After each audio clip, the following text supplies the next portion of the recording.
Nesse segundo episódio de Cells at Work, acontece um evento único para o funcionamento das células do organismo e que, constantemente, sucede na vida das pessoas.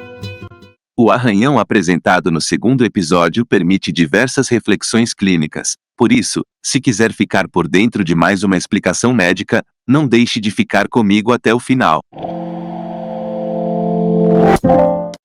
Pois bem, você, meu caro espectador, está assistindo ao Mede Tudo, o canal que mede tudo sobre a medicina. Hoje, teremos mais uma análise do anime Cells at Work, mais especificamente do segundo episódio da primeira temporada. E, lembrando que se o senhor perdeu os vídeos anteriores, basta só dar uma procurada pela playlist do canal. Então vamos lá! O grande mote deste segundo episódio do famigerado anime das células é o arranhão, ou seja, o pequeno trauma ou lesão que atinge as camadas superficiais da pele, sendo, portanto, extremamente prosaico para a maioria das pessoas. Enfim, o interessante desse episódio é que todo o enredo acaba se enveredando ao redor de um único tema e, por isso, a ideia de organização deste vídeo é justamente centrada nos desdobramentos do organismo diante dessa situação, quando temos a presença de pequenas lesões na pele. Pois bem, logo nas primeiras cenas, de certo modo, já há uma premeditação clara do tema de hoje. Afinal, vemos as hemácias representando mais um dia comum de seu trabalho ao longo da circulação, até que a protagonista se dirija para os capilares, isto é, os vasos sanguíneos mais superficiais do plexo circulatório. Mais especificamente da camada papilar da derme, que, se lembrarmos corretamente, é a camada intermediária da nossa pele, encontrando-se entre a epiderme mais externamente e a hipoderme mais internamente. Nesse aspecto, duas coisas são muito interessantes de estarmos comentando. Primeiro, como as protagonistas do episódio são células sanguíneas, a lesão da pele precisa atingir algum dos vasos superficiais, que necessariamente se encontram na derme. E isso é bem legal, pessoal. Já que como a epiderme é avascularizada, sem irrigação sanguínea, pois só possui células epiteliais, um corte muito superficial não sangra. Alguns de vocês, com certeza, já experimentaram a sensação de cortar o dedo com papel mas não virem a sangrar, por exemplo, pois a lesão fica justamente nessa camada superficial. Além disso, a segundo comentário é que, como no anime temos nossas células antropomorfizadas, nos deparamos com um paradoxo engraçado. Isso porque, embora tenhamos a opinião de que um arranhão não passa de um ferimento simples, daqueles cortes que a gente chupa o dedo e já melhora, as células, considerando o contexto da obra, se deparam com um verdadeiro desastre biológico. Olha que doideira, gente! No desenho, vemos gigantescas explosões e um terror generalizado entre as protagonistas que se deparam com esse acontecimento, que para nós, não passa de algo prosaico. Bom, com isso em mente, se desconsiderarmos a questão das escalas dimensionais discrepantes, é evidente que uma lesão de um vaso sanguíneo, com posterior sangramento, envolve uma série de reflexos complexos para que evitemos hemorragias. Assim, já vão se preparando aí na cadeira, pessoal. Pois discutiremos a seguir os mecanismos que o corpo utiliza para barrar a evolução de um arranhão. O primeiro ponto abordado no episódio, justamente, recai sobre o fenômeno da hemostasia, que consiste no processo de tamponamento das hemorragias, evitando a perda de sangue. Nesse quesito, não é à toa que as grandes heroínas da saga mostradas serem as plaquetas, pois são esses elementos figurados do sangue que constituem o processo de hemostasia completo de um vaso sanguíneo.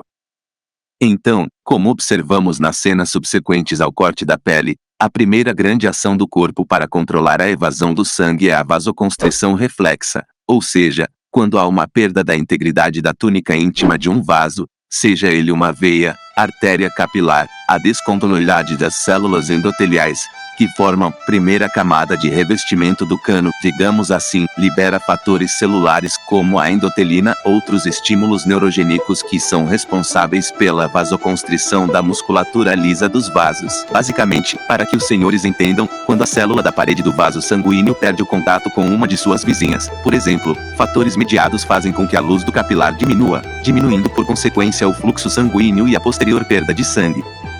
Bem, entendido isso, as próximas ações são de responsabilidade das plaquetas. E esses pequenos fragmentos de célula são de vital importância para a hemostasia. Digo isso não apenas fazendo alusão à própria fala do neutrófilo durante o episódio, mas sim com relação ao fato de que são as plaquetas que formam o tampão responsável pela coagulação completa da ferida. Sabem aquela casquinha que se forma em um cotovelo ralado, por exemplo? Ela, em essência, não passa de um agregado de plaquetas com a função de embolizar o corte. Enfim, já deu para entender que os indivíduos com uma trombocitopenia, ou seja, pouca quantidade de plaquetas no sangue, têm maior tendência a sangramentos, o que explica, justamente, o fato de dosarmos a quantidade dessas células no hemograma antes de uma cirurgia, já que tal grandeza pode determinar maiores chances de uma complicação. Com isso em mente, a primeira ação que as plaquetas tomam, a nível celular, envolve um receptor que se encontra em sua membrana plasmática. Se formos por partes, assim que ocorre a ruptura das células endoteliais e a posterior vasoconstrição, há um turbilhonamento do sangue que, por sua vez, promove a aproximação das plaquetas das paredes do vaso sanguíneo, cuja camada subendotelial, rica em colágeno da matriz extracelular, apresenta um componente chamado de fator de von Willebrand. É esse fator de von Willebrand, uma espécie de proteína estrutural da matriz, que promove a agregação plaquetária, através do seu receptor, designado como glicoproteína 1b. Ou seja, senhores, as plaquetas conseguem se aderir quimicamente ao buraco que se forma na parede do capilar. Sendo que esse fato é deveras cativante. Não só porque constatamos a maestria de Cells at Work em explicar-nos o funcionamento do fator de von Willebrand e da glicoproteína 1b, mas sobretudo porque existem espécies de distúrbios hemorrágicos hereditários, cuja patogenia é explicada pela ausência genética ou do fator de von Willebrand, ou da glicoproteína 1b, o que demonstra, prontamente, a importância dessas moléculas para o processo em si. Eis que, uma vez agregadas à camada subendotelial, as plaquetas liberam de seu citoplasma uma série de grânulos que contêm outros fatores essenciais para a coagulação. Sendo esses compostos, como o difosfato de adenosina, o fibrinogênio ou o tromboxano, justamente os fatores de coagulação que vemos, durante o episódio, serem representados como pequenas engrenagens que as plaquetinhas usam para tampar a ferida. Mais que meros adjuvantes, são esses fatores de coagulação liberados pelas plaquetas durante a ligação inicial, que ativam em cascata outras plaquetas, alterando a sua conformação estrutural, e, principalmente, formando um composto chamado de fibrina. A fibrina nada mais é do que uma proteína insolúvel, derivada de um zimogênio designado como fibrinogênio, a partir de uma reação de lise promovida pela trombina. Gente, presta atenção! É na fibrina que está a magia dessa brincadeira. Afinal, ela é a grande responsável por aderir fortemente às plaquetas do coágulo, pois funciona como uma espécie de cimento que as une ao interagir com a glicoproteína 2b, 3a. No anime é fácil de entender a função da fibrina, pois ela é representada como uma espécie de rede em virtude dessa relação de agregar as plaquetas entre si. Sendo que, além disso, é a fibrina que captura outras células sanguíneas, como o neutrófilo e a hemácia, para aumentar o volume e capacidade oclusiva do coágulo. Isso é muito louco mesmo. Dada a ironia dessa característica da fibrina que vemos durante o episódio, quando os protagonistas ficam presos nessa espécie de rede. Posteriormente, a título de curiosidade, são liberados, pelo endotélio, fatores moduladores que diminuem a capacidade trombótica das plaquetas e contribuem para a cicatrização da ferida. Beleza, galera? Como dizíamos, as grandes estrelas dessa narrativa, de formação do arranhão, eram as pequenas plaquetas. Porém, como indicado pela sucessão dos acontecimentos, o arranhão também forma uma porta de entrada perigosíssima para as bactérias e germes estranhos ao corpo. É por causa disso que o sistema imune se faz tão importante na contenção de tais elementos estranhos enquanto não se consolida o tampão plaquetário. Se traçarmos um breve paralelo com o anime, visando inclusive em não estendermos muito a discussão de hoje, os principais germes que se beneficiam dessa abertura da pele, que é uma verdadeira barreira protetiva para o nosso corpo, são as próprias bactérias residentes do nosso corpo. Não é coincidência, portanto, que os vilões do episódio sejam o Staphylococcus aureus, por exemplo, que além de ser representado com uma coloração dourada no desenho, dada a alusão ao seu nome, são a principal espécie que coloniza o ambiente externo da pele.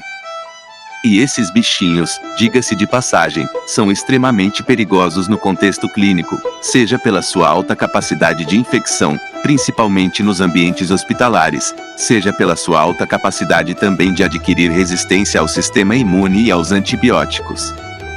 É por esse motivo que, no episódio, vemos uma certa inteligência nos atos do Staphylococcus aureus, perante a defesa dos neutrófilos da imunidade inata. Na minha opinião, essa inteligência nada mais seria do que uma maneira sagaz que a obra encontrou para representar, metaforicamente, essa capacidade de obter resistência do estafilococo.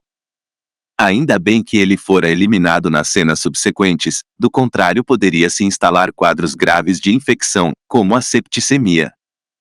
Ademais, outras bactérias citadas foram a Pseudomonas, muito resistente aos ambientes externos, e o Streptococcus pyogenes, que, como já falamos anteriormente, também é um micro-organismo que coloniza o nosso corpo.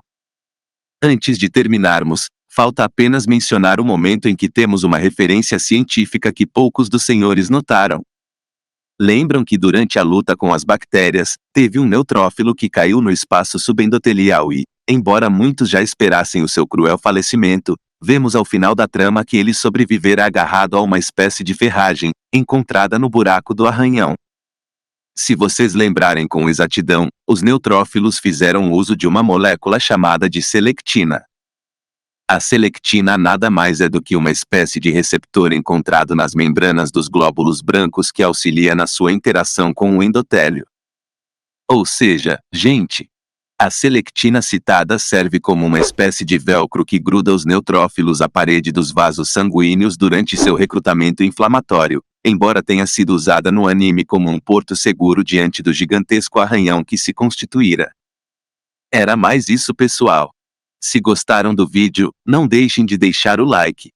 Do contrário, pode ser que vocês acabem presos na fibrina das plaquetinhas. Então já sabem. Não esqueçam também de ativar o sininho para acompanhar o lançamento do review do terceiro episódio. Forte abraço e até a próxima!